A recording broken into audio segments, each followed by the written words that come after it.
After World War II ended in 1945, two powerful countries, the United States and the Soviet Union, became rivals. They had helped defeat Hitler, but now they disagreed on how countries should be run. The U.S. supported democracy and capitalism, where people could vote and own businesses. The Soviet Union believed in communism, where the government controlled land, jobs, and news. These different ideas caused a lot of mistrust. This time of tension was called the Cold War. It lasted for over 40 years, from 1945 to 1991. It wasn't a regular war with battles. Instead, the U.S. and Soviet Union competed in other ways. They tried to spread their beliefs, build better weapons, and even win the race to space. One early event was the Iron Curtain. This was not a real wall, but a name for the invisible divide between countries in Western Europe, democratic, and Eastern Europe, communist. Winston Churchill, the British leader, gave a famous speech in 1946 where he said an Iron Curtain had fallen across Europe.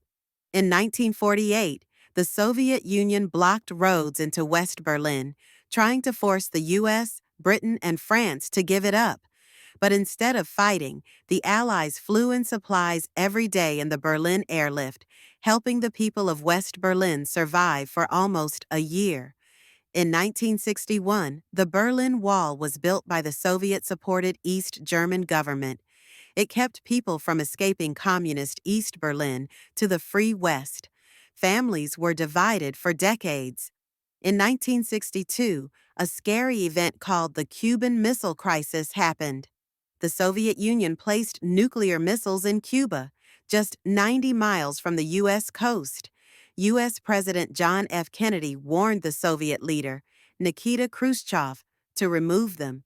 The world was on the edge of nuclear war for 13 days.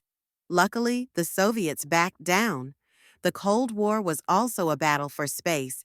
The Soviets sent the first satellite, Sputnik, into orbit in 1957. The U.S. responded by creating NASA, and in 1969, Neil Armstrong became the first person to walk on the moon. This space race was a big deal in showing which country was more advanced. In the 1980s, a new Soviet leader named Mikhail Gorbachev began to make changes. He allowed more freedom and reduced the government's control. This led to the fall of the Berlin Wall in 1989 and the end of the Cold War in 1991, when the Soviet Union broke apart. People celebrated, and the world breathed a sigh of relief.